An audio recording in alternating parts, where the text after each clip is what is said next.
Hola, queridos hermanos, ¿cómo están? Espero que juiciosos, confiando en el Señor y también acatando las disposiciones que nos han dado las autoridades. Es un asunto no solamente a nivel personal, sino también familiar y mundial. Nos cuidamos y oramos por nosotros, nos cuidamos y oramos por la familia, nos cuidamos y oramos por todo el mundo. Tenemos un tiempo muy especial que hemos aprovechado. El Señor sabe lo que necesitamos. Nosotros no estamos haciendo las reuniones desde las casas solamente inspirados o a la fuerza por la prevención del COVID-19, sino que es un deseo que el Señor ha puesto en nuestros corazones ya de hace más de 2 años. Y en este año empezamos en firme con el asunto.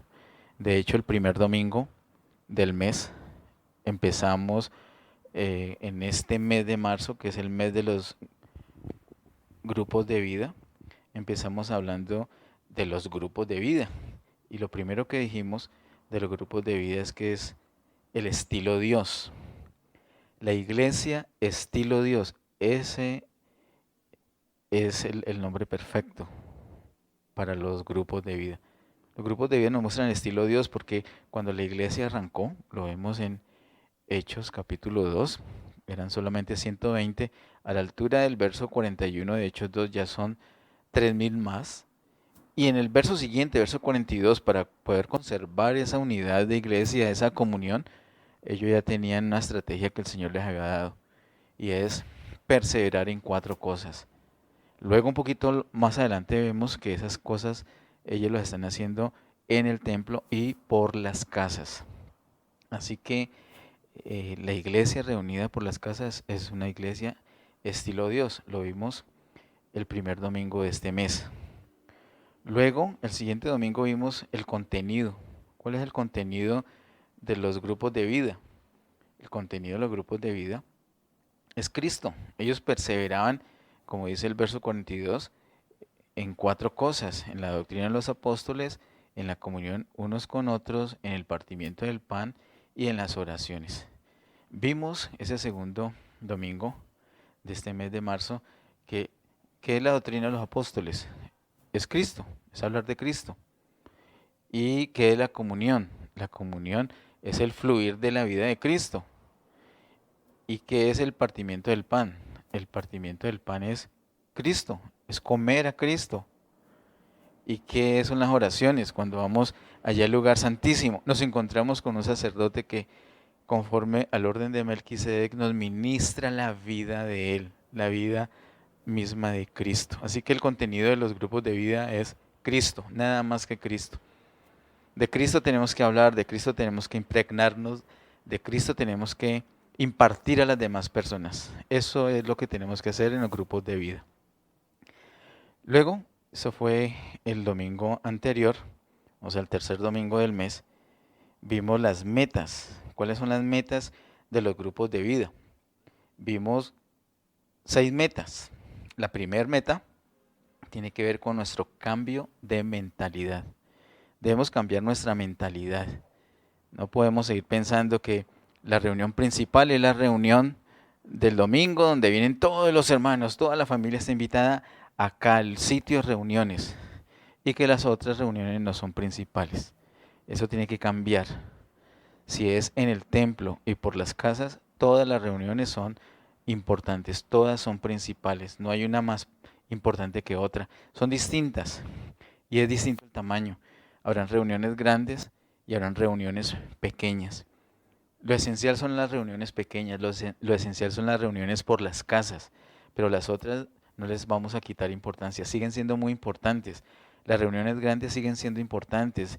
Tiene que haber un momento donde nos podemos reunir. Ahorita tenemos una limitante por la prevención de contagio del virus, pero Dios mediante pronto pasará y volvemos a tener la oportunidad de tener las reuniones grandes, no porque sea la esencia, sino porque también tiene su función, su importancia para el desarrollo de la iglesia. Así que lo primero es el cambio de mentalidad. Lo segundo es que vemos que el grupo de vida es el mejor chofar para anunciar el año agradable del Señor. Lo tercer meta de los grupos de vida es la salvación. Los grupos de vida van a ser usados para la salvación de las personas. Ahí van a llegar las personas y es un sonar de redención que nos dan los grupos de vida. De eso es que vamos a hablar. Vamos a hablar de Cristo. Se va a impartir la vida de Cristo. Así que las personas van a ser salvas. Esa es la tercera meta. La cuarta meta tiene que ver con las personas que se han descarriado. Ya son del Señor, ya son creyentes, pero no volvieron a la iglesia, se han apartado del Señor, han vuelto a sus andanzas mundanas. Esas personas tienen que ser rescatadas. Entonces tenemos esa cuarta meta, que es la reconciliación. Muchos hermanos se van a reconciliar con el Señor gracias a los grupos de vida o por medio de los grupos de vida. La quinta meta tiene que ver con el fruto, con la permanencia del fruto. No puede ser que Getsemaní sea un túnel por donde entran las personas y salen al otro lado.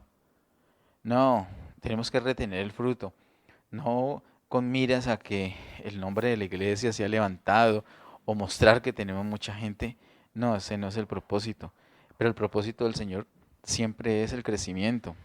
Y el crecimiento numérico es parte de ese deseo del Señor.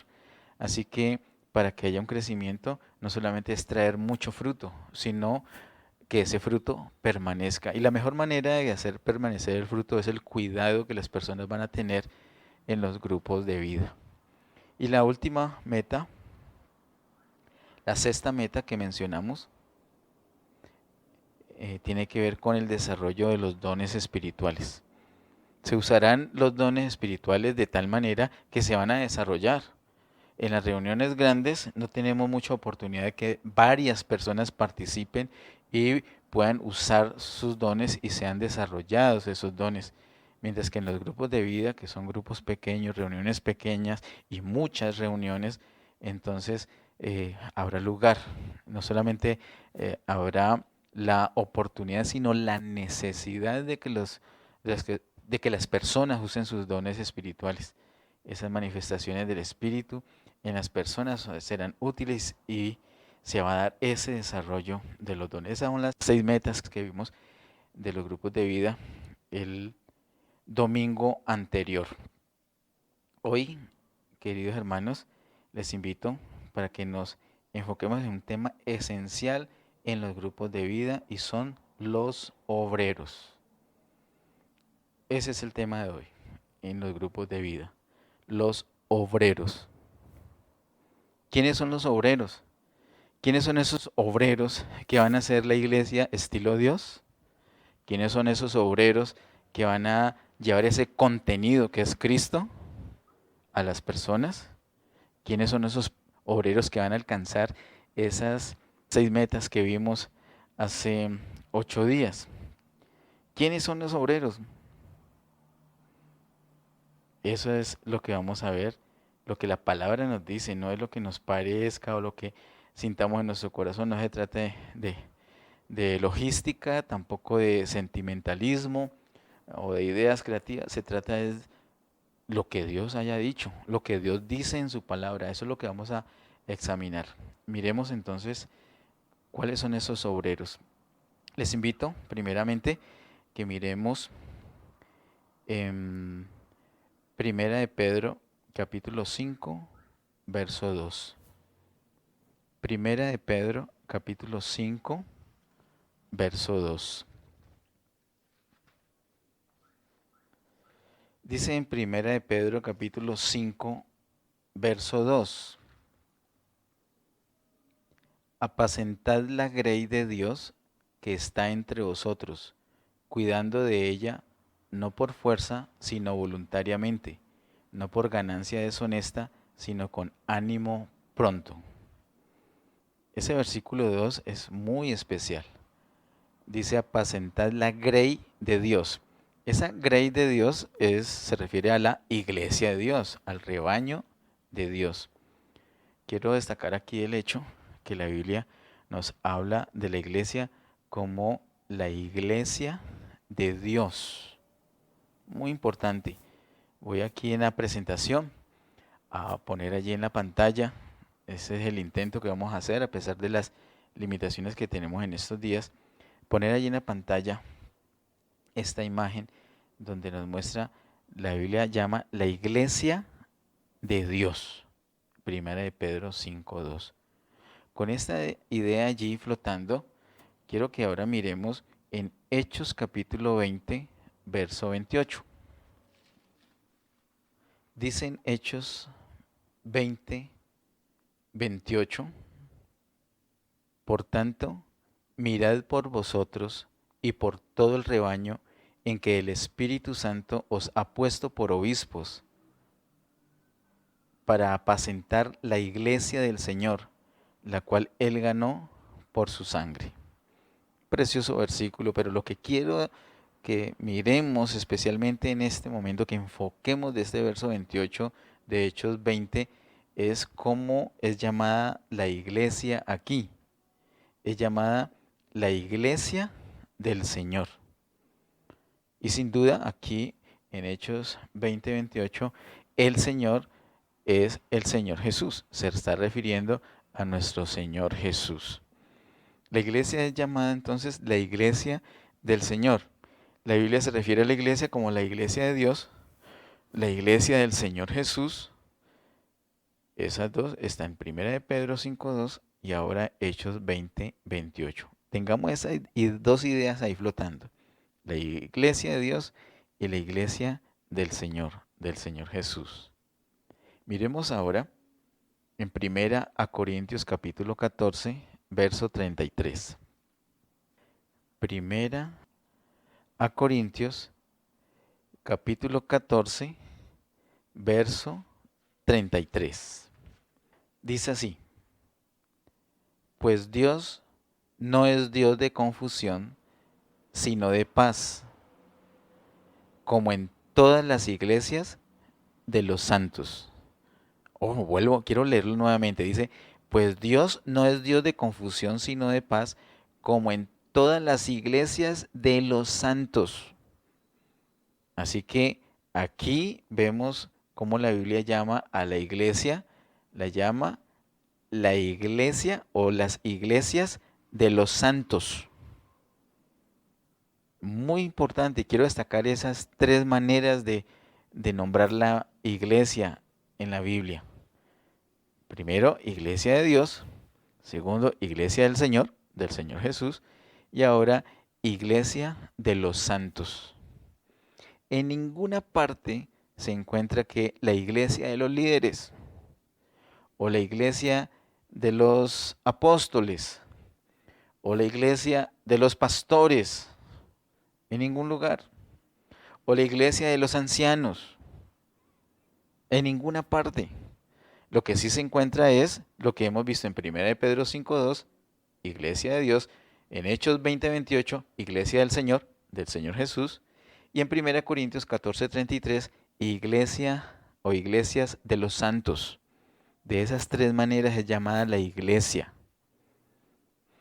Así que no hay una iglesia de los apóstoles, no es la iglesia de los pastores, no es la iglesia del pastor Ariel, no es la iglesia del pastor Orlando, no es la iglesia de ningún pastor. Es la iglesia de los santos. Es de Dios, es del Señor Jesús, pero también de los santos.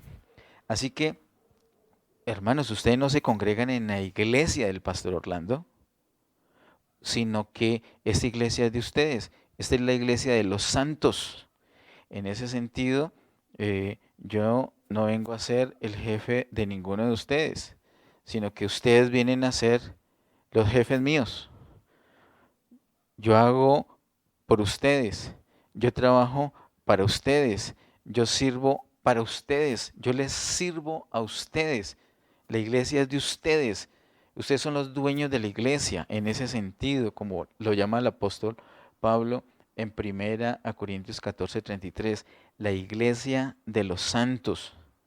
Y yo sé que no estamos acá todos reunidos como habitualmente en un mismo lugar, sino que estamos hoy con ese privilegio, con esa ventaja que el Señor nos ha dado, y estamos reunidos por las casas, estamos reunidos, estamos teniendo este tiempo de comunión, pero desde nuestras casas. Y si tienes a alguien ahí cerquita, esa persona de pronto ni siquiera vendría a la reunión grande acá en el local de reuniones, pero qué chévere que hoy sí está allí y está participando de esta reunión y está cerca de ti y puedes hacer algo especial en ese momento y, y le puedes decir, tú eres un creyente, tú le puedes decir, la iglesia es mía.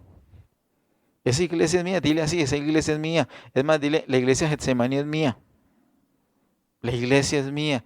Y si esa persona es un creyente, dile, la iglesia es tuya también.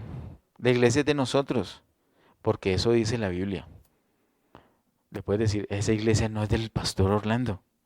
Esa iglesia es de los santos. Esa iglesia es de los santos. Y aquí quiero que paremos un momentico, que hagamos una pausita y que le demos gracias al Señor por esto que nos está mostrando, porque eso es una realidad. El Señor quiso que la iglesia fuera de Él, de Dios, de su Hijo Jesús, pero también de los santos. Vamos a orar. Amado Padre, en el nombre de Jesús, te damos gracias, Señor, por esta realidad. Gracias por el deseo de tu corazón, que la iglesia fuera la iglesia de los santos. Señor, ayúdanos, ayúdame a mí a tener ese sentido de pertenencia. Es mi iglesia, es mi iglesia, es la iglesia de los santos. Yo soy santo, yo soy santo. Todos los hermanos somos santos. Los redimidos por Cristo somos santos. Los que hemos sido separados por el Señor somos santos. Así que somos los dueños de la iglesia, nos pertenece a la iglesia. Esa es la iglesia de los santos. Y yo te doy gracias, Señor, y ayúdame a comportarme de esa manera. Sí me interesa que los asuntos de la iglesia vayan bien. Sí me interesa que la iglesia crezca numéricamente. Sí me interesa que la iglesia crezca en organización. Sí me interesa que que la iglesia crezca en calidez, en profundidad, en comunión, en devoción, en hermosura, en fortaleza. Sí me interesa que se predique correctamente. Sí me interesa que lleguemos a salvar a los perdidos. Sí me interesa que funcionen bien todos los grupos de vida. Sí me interesa el desarrollo de la iglesia. Sí me interesa el desarrollo de Getsemaní, porque es que es mi iglesia, es nuestra iglesia. No estoy colaborando en la iglesia de ningún pastor. Es mi iglesia. No estoy colaborando. Es que yo soy colaborador directamente de Dios, porque es que es mi iglesia, es nuestra iglesia. Es nuestra iglesia y nos interesa que vaya bien. Yo declaro esto, a mí me interesa que la iglesia vaya bien. Señor, úsame, guíame por tu espíritu para que la iglesia cada vez vaya mejor. En el nombre de Jesús, amén. Ya teniendo esta claridad, que la iglesia no es de los apóstoles ni de los pastores, sino que es la iglesia de los santos, entonces vamos a mirar ahorita algo más acerca de los obreros. ¿Quiénes son específicamente esos obreros? ¿Qué nos muestra la Biblia acerca de esos obreros?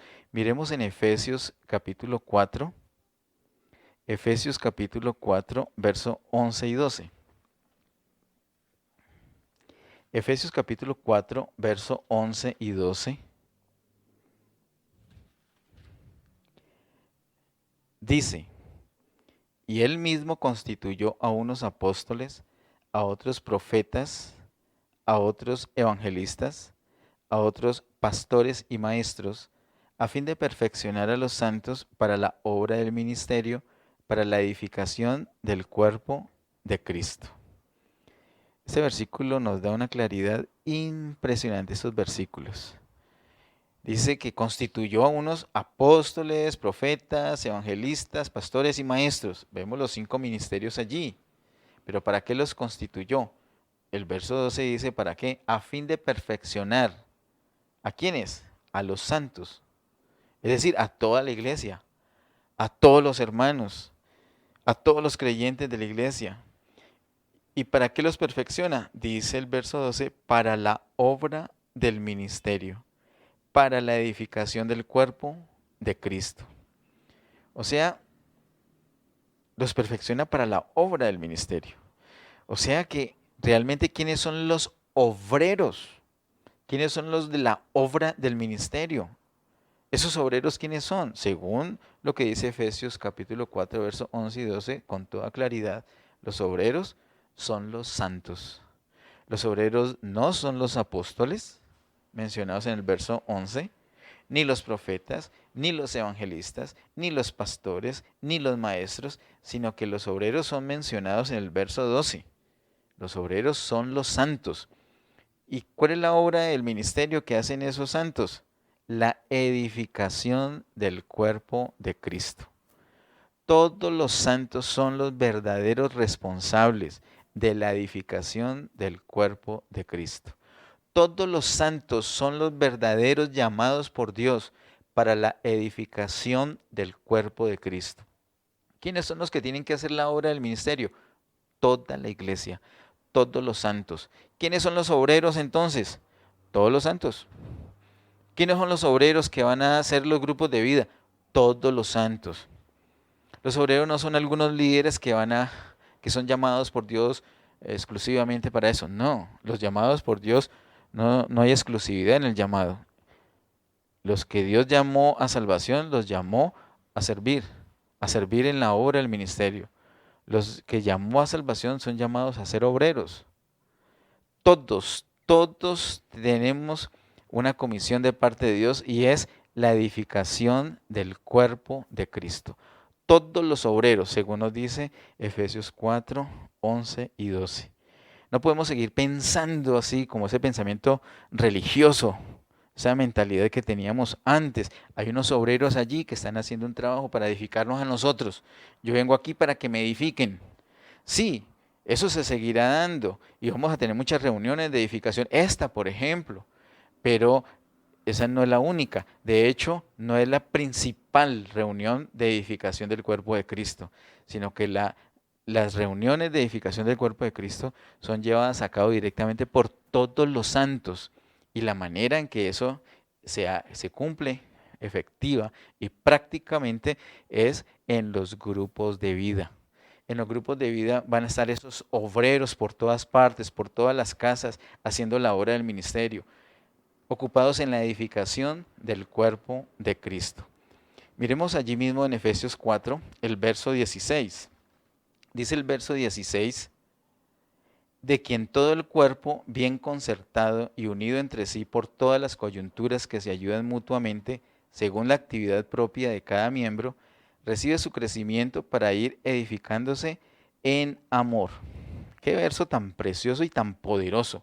Ojo, de quien todo el cuerpo bien concertado y unido entre sí por todas las coyunturas que se ayudan mutuamente. Y luego dice, según la actividad propia de cada miembro. Cada miembro del cuerpo, es decir, cada persona que hace parte del cuerpo de Cristo, tiene una actividad. Cada uno tiene una actividad.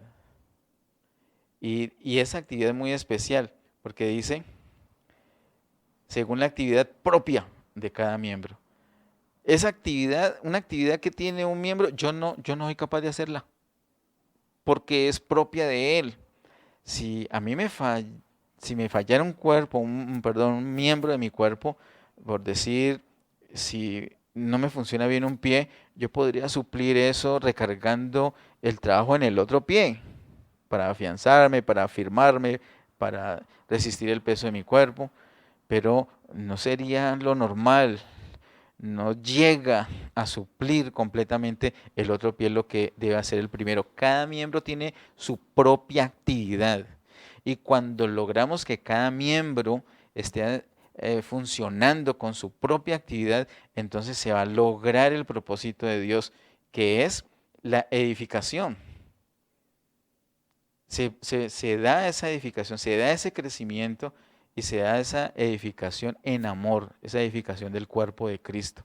crece, se pone robusto, se pone fuerte, sano, bonito el cuerpo de Cristo cuando cada miembro hace la función que le corresponde.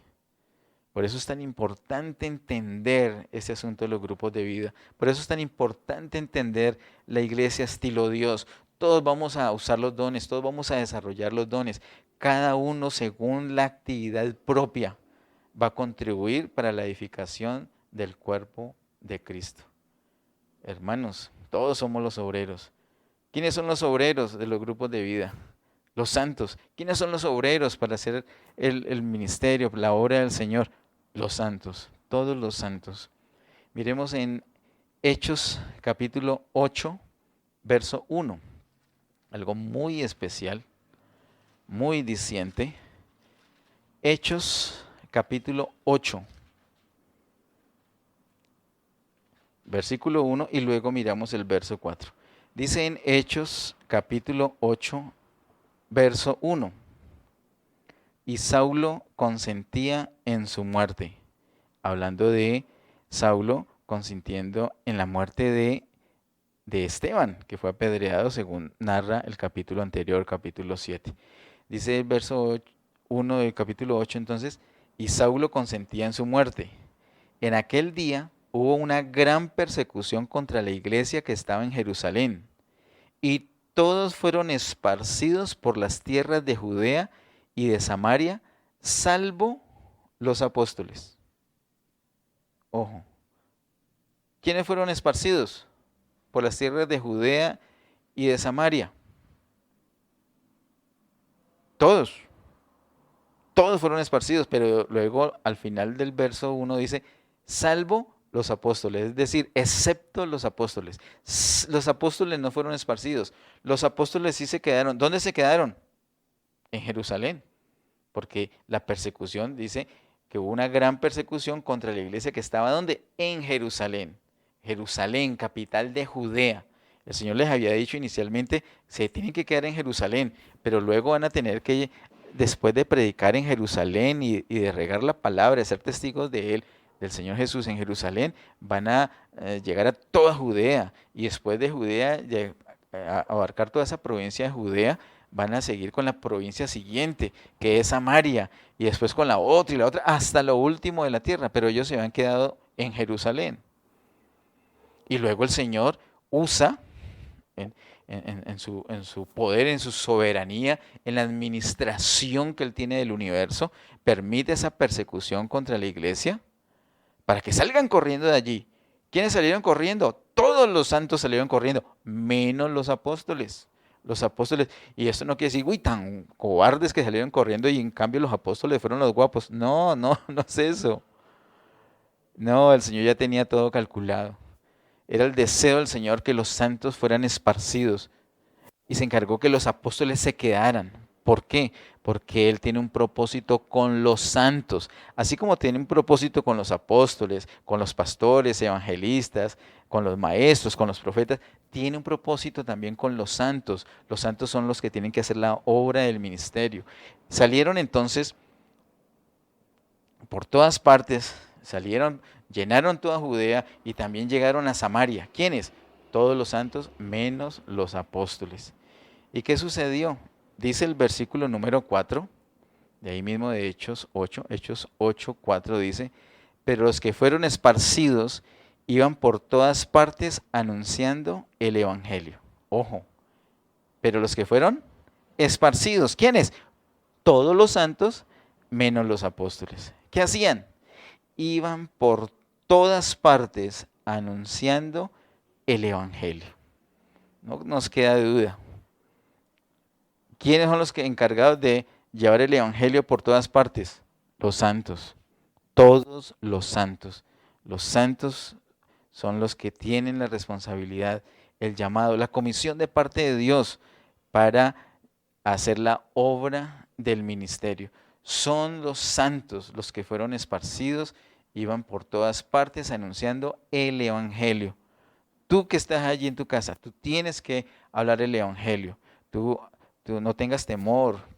El Señor te va a dar la sabiduría. No, no es cantaleta, no son sermones. Uno a veces se carga de ansiedad y empieza con cantaleta. No, Tenemos que aprender del Señor Jesús. Él no usó cantaleta, Él no pegó bibliazos, Él siempre habló con amor. Él se enojó y habló con autoridad y con decisión y regañó cuando tenía que regañar. Pero Él nunca se cargó de ansiedad. Su corazón siempre estaba lleno de amor. Cuando abrazaba lo hacía con amor, cuando lloraba lo hacía con amor, cuando se reía lo hacía con amor, cuando regañaba lo hacía con amor, siempre enfocado en el bien de la persona. Nosotros nos tenemos que enfocar en eso, en el bien de la persona. Nosotros no estamos aquí para ser prosélitos, no necesitamos aquí, no somos políticos que queremos ganar adeptos. Nosotros queremos que la gente gane, no nosotros, y que la gente gane que lo que nosotros ganamos, la vida eterna, la salvación, la comunión con el Señor, el disfrute de la herencia que tenemos en Cristo. Las personas antes de recibir al Señor eso no lo pueden comprender o lo pueden comprender vagamente. Para ellos puede ser como un asunto religioso. Es que para todos nosotros era así. Hasta que fuimos iluminados, hasta que sucedió un milagro, una revelación de que Jesús es el Salvador. Y cuando tenemos esa revelación, de ahí en adelante vienen otras iluminaciones, otras revelaciones de que tenemos que disfrutarlo, depender de Él. Ahora estamos viendo acá que resulta que nosotros somos los encargados de llevar el Evangelio, que nosotros somos los obreros, los verdaderos obreros de una iglesia. Entonces somos nosotros, todos nosotros. Las mismas ovejitas somos los mismos obreros. Y ahí en tu casa debes hablar el Evangelio.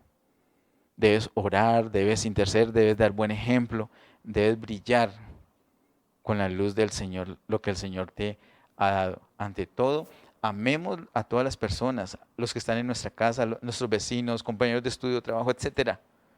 Ese es el amor. La edificación es así, en amor.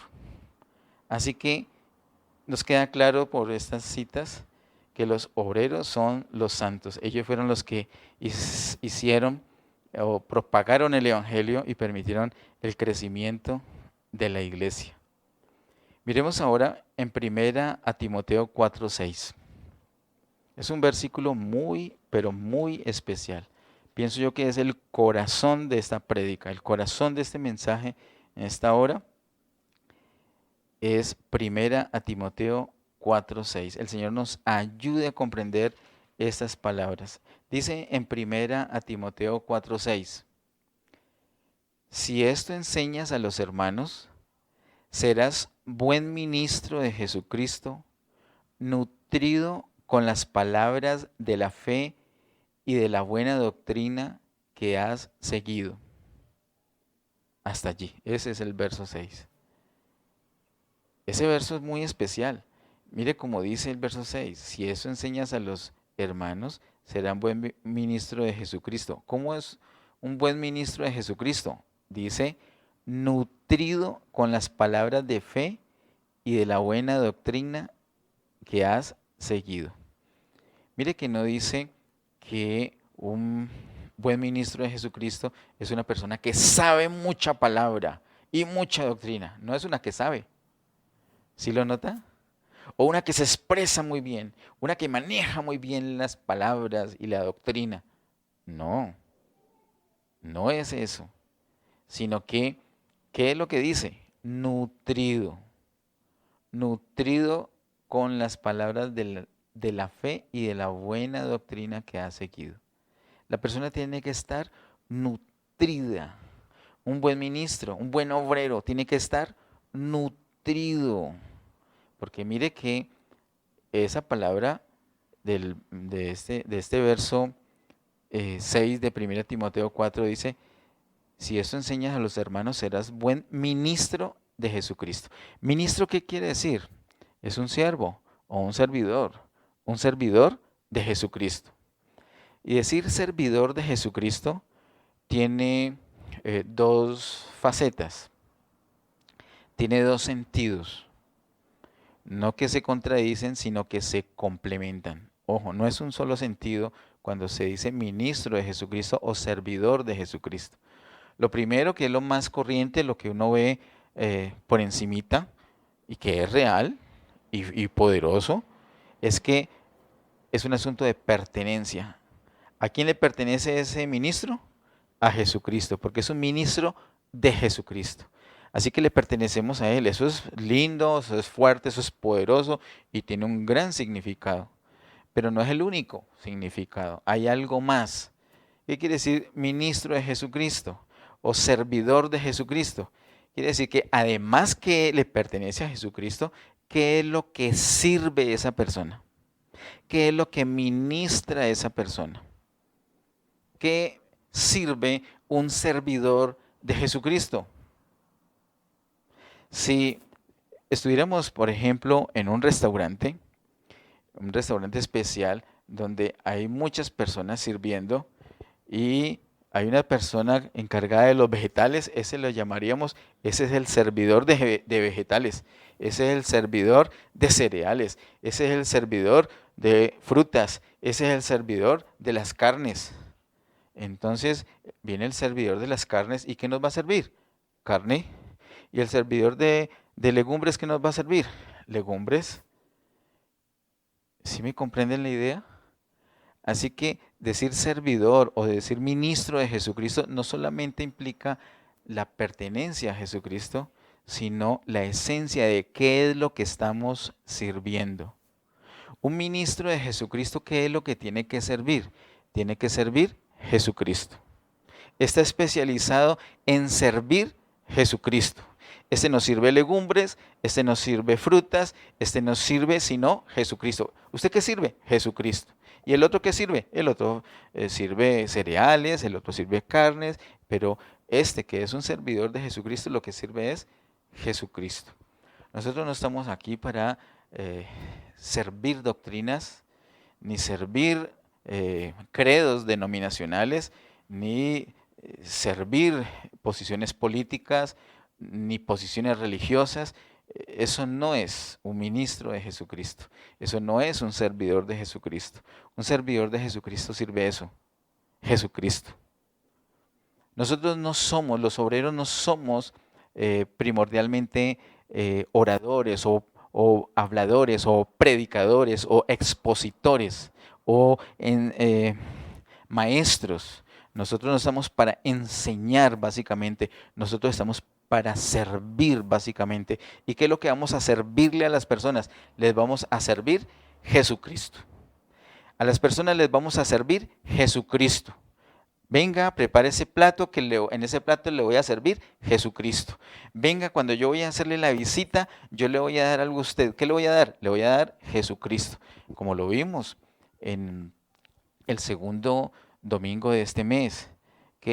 ¿Cuál es el contenido de los grupos de vida? Cristo. Eso es lo que vamos a servir en los grupos de vida. Y cuando tenemos las reuniones grandes, ¿qué se va a servir ahí? Jesucristo. ¿Y qué vamos a servir cuando vamos a hacer una visita? Jesucristo. Y si la persona está cumpliendo años, ¿qué le vamos a servir? Jesucristo. Y si está enferma, ¿qué le vamos a servir? Jesucristo.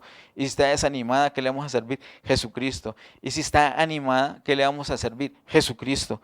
Y si ya conoce a Jesucristo, ¿qué le vamos a servir? Jesucristo. Y si no lo conoce, pues con mayor razón le vamos a servir Jesucristo. Porque nosotros somos servidores de Jesucristo. Nosotros somos ministros de Jesucristo. No estamos puestos para servir nada más, ni para ministrar nada más, sino Jesucristo. Cuando tenemos una persona al frente o un grupo al frente, lo que vamos a ministrar, a servir, a impartir es la vida misma de Jesucristo. Por eso dice este versículo, esa palabra nutrido. Nutrido. Dice, si esto enseñas a los hermanos, serás buen ministro de Jesucristo, nutrido con las palabras de la fe y de la buena doctrina que has seguido. Nosotros mismos tenemos que estar nutridos. Y esas buenas palabras de fe y esa sana doctrina, ¿de qué nos están llenando? De Jesucristo. Estamos bien nutridos de Jesucristo. Entonces, cuando vamos a servir, ¿qué servimos? Jesucristo. Y llegamos a ser buenos obreros. Eso es lo que tenemos que enfocar, eso es lo que tenemos que hacer, estar bien nutridos del Señor para servir eso a las demás personas. Nosotros tenemos que estar continuamente en búsqueda del Señor, delante de la presencia del Señor, llenándonos de Él, impregnándonos de Él. Primero lo que hacemos es ministrar directamente al Señor.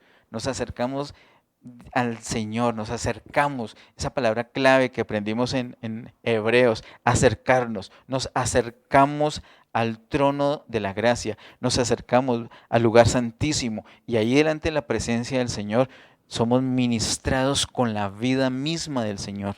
Nos llenamos de la vida del Señor allí en su presencia y luego ya estamos nutridos suficientemente para ir a servir a otros. ¿Y qué les vamos a servir? Jesucristo. Tal cual. Servimos a Jesucristo porque ya estamos nutridos de Él. Ahora miremos, por favor, en Mateo capítulo 24, verso 46 al 47. Mateo capítulo 24 es un texto que ya hemos considerado anteriormente. Mateo 24, verso 46 al 47. Dice así: Bienaventurado aquel siervo al cual, cuando su señor venga, le halle haciendo así. De cierto os digo que sobre todos sus bienes le pondrá. Aquí, ¿de qué está hablando? De una recompensa, una recompensa. ¿Y por qué la recompensa? Está en el verso 45. El verso 45 dice: ¿Quién es pues el siervo fiel y prudente al cual puso su señor sobre su casa para que les dé el alimento a tiempo? Mire tan importante como es el verso 45. El Señor pone unos siervos fieles y prudentes sobre su casa. ¿Para qué? Para que les enseñe palabra, para que les enseñe doctrina, no, para que los regañe, para que les hable de política, para que le hable de buenos modales. No, no, no, no, no, no, ni siquiera es para hablar, sino para qué? Para darles el alimento a tiempo. Nosotros los siervos del Señor, los obreros, todos los santos que somos los verdaderos obreros en la iglesia, nosotros estamos puestos para darle el alimento a las personas. Estamos puestos sobre la casa del Señor para dar un alimento. ¿Y qué alimento será? Ya sabemos, ese alimento es el mismo Señor, la vida del Señor. ¿Y cómo hacemos para alimentar a las personas con la vida del Señor? Pues hablando de Él. Cada vez que nosotros hablamos del Señor Jesús, cada vez que hablamos acerca de la vida eterna, cada vez que hablamos, como dice en 1 de Juan capítulo 1, lo tocante al Señor Jesús o lo tocante a la vida eterna, lo que estamos haciendo es impartiendo esa vida. Esas palabras que hablamos, esas palabras son espíritu y son vida que están transmitiéndose a las personas. Ahora, ¿cómo logramos que eso sea así realmente? Primero nos tenemos que nutrir de Él. No es que vamos a decir unas palabras correctas y ya estamos transmitiendo vida. No, nos tenemos que nutrir de esa vida. Nos nutrimos de esa vida. Acompáñeme por favor a Hechos capítulo 3, verso 6. Hechos capítulo 3, versículo número 6 dice: Mas Pedro dijo: No tengo plata ni oro, pero lo que tengo te doy. En el nombre de Jesucristo de Nazaret, levántate y anda. Espectacular este episodio. Cuando Pedro y Juan van a la oración y encuentran a este hombre que está allí a la puerta, este hombre paralítico, pidiendo una moneda, una ayudita. Y ellos dicen: no, pues plata no tenemos, pero de lo que tenemos te damos. En el nombre de Jesucristo de Nazaret, levántate y anda. Es así, no podemos dar de lo que no tenemos. Si yo tengo plata, te puedo dar plata. Si tengo un buen consejo, te doy un buen consejo. Si tengo cariño, te doy cariño. Si tengo de Jesucristo, te doy de Jesucristo.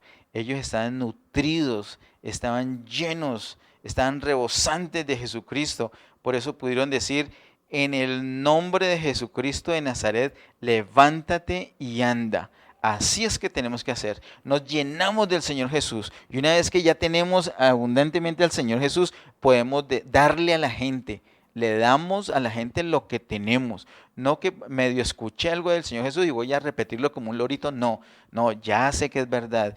Ya lo experimenté, ya lo busqué esta mañana. Ayer por la mañana también. Todo el día dependí de Él. Llevo todo este tiempo dependiendo de Él. No que lo haga todo perfecto, pero lo busco. Dependo de Él. Me rindo constantemente delante de su voluntad. Me lleno de Él buscándolo continuamente. En su presencia me lleno de Él. Tengo de Él, entonces puedo dar de Él. Así es que funciona. Vamos al capítulo 1 de Hechos. En Hechos capítulo 1, verso 8, dice, pero recibiréis poder cuando haya venido sobre vosotros el Espíritu Santo, y me seréis testigos en Jerusalén, en toda Judea, en Samaria y hasta lo último de la tierra. Ese es un modelo muy especial, Hechos 1:8. Un modelo que podemos dibujar, y podemos llevar a una gráfica como unos círculos concéntricos. Y el primer círculo, el más chiquito de todo el centro, es Jerusalén, porque ellos están en Jerusalén. En ese momento que el Señor Jesús les dice estas palabras, pero recibiréis poder cuando he venido sobre vosotros el Espíritu Santo. El Espíritu Santo vino cuando ellos estaban en Jerusalén, por eso dice, y me seréis testigos en Jerusalén. Ese sería el primer círculo de nuestra gráfica, círculos concéntricos. Luego alrededor de ese círculo pequeñito que es Jerusalén, toda Judea, porque Judea es la provincia donde está Jerusalén. Entonces vamos a ser testigos, o ellos serían testigos del Señor, primero en Jerusalén, y eso se iba irradiando hacia afuera como una onda, como cuando tienes un platón y dejas caer en todo el centro una gotica de agua, tú ves las ondas que empiezan desde el centro hacia afuera y cada vez van haciendo una onda más grande. Justamente así es Hechos 1:8. Primero en Jerusalén, después en toda Judea, y luego se abarca a la provincia siguiente que es Samaria, y luego hasta lo último de la tierra, dice el verso 8.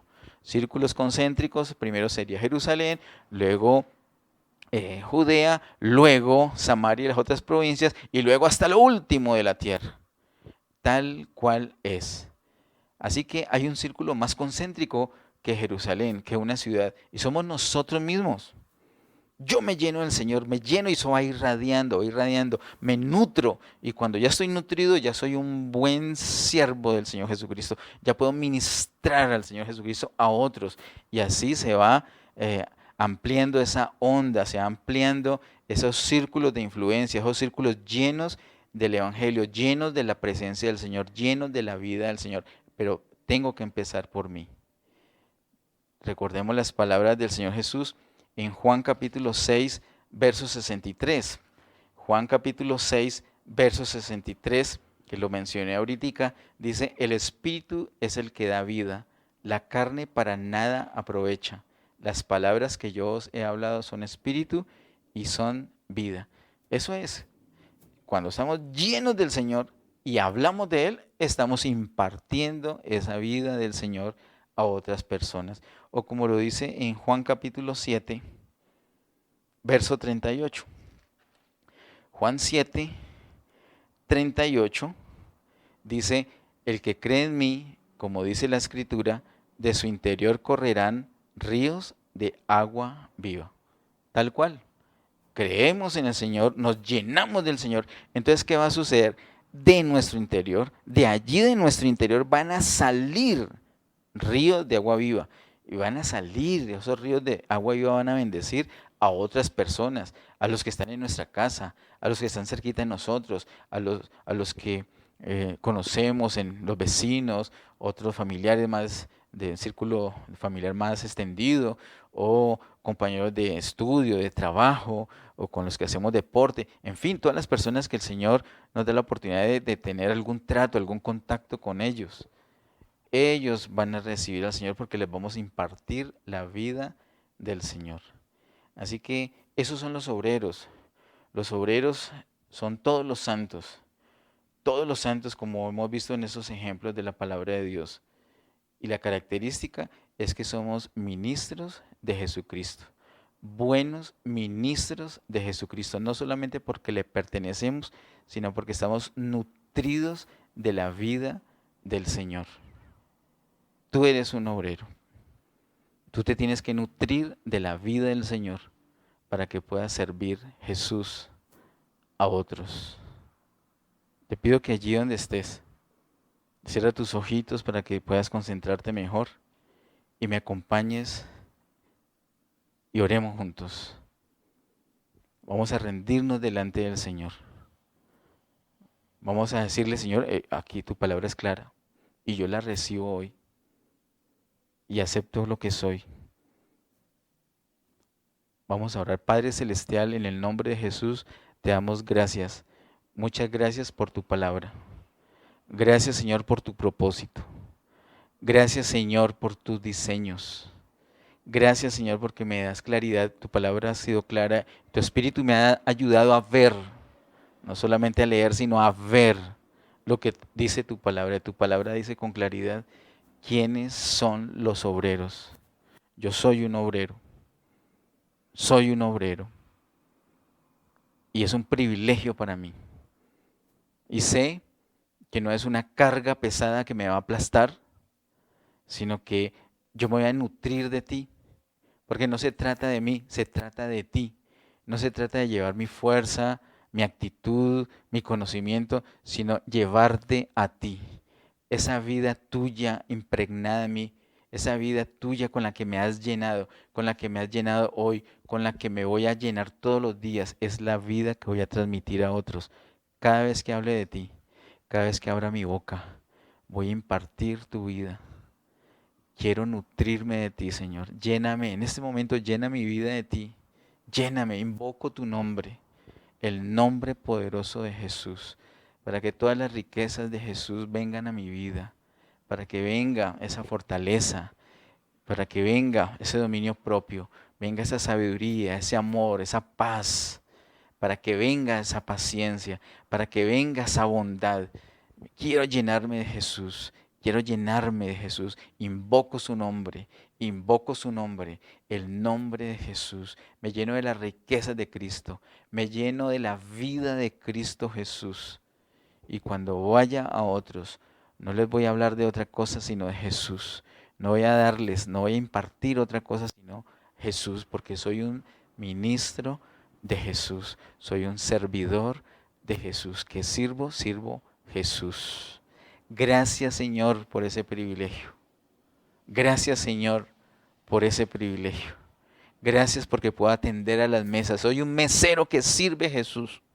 Ayúdame a ir por todas partes sirviéndote, Señor, a otros. Gracias, Señor. Pido tu bendición, tu protección para todas las personas que están oyendo este mensaje. Declaro el año de jubileo para todas las familias. Declaro un disfrute, una libertad en el nombre de Jesús. Declaro libertad para un disfrute pleno de la presencia del Señor. En el nombre de Jesús oro por protección. Y en el nombre de Jesús declaro,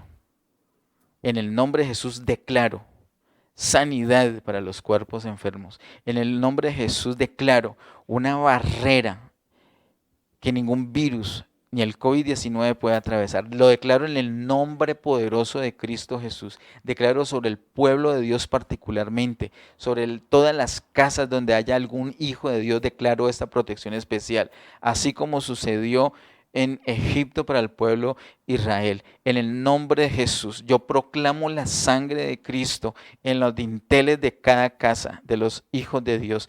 Declaro en el nombre de Jesús la sangre de Cristo colocada en las puertas, en los dinteles, en las entradas de las casas. Allí está esa sangre. Y nada, ninguna plaga toca esa casa. Lo declaro en el poderoso nombre de Cristo Jesús. Vamos a ser obedientes, acatando las disposiciones de seguridad que nos da el gobierno en ese tiempo, pero también vamos a orar y vamos a tener confianza plena en el Señor, en el poderoso nombre de Cristo Jesús. Amén.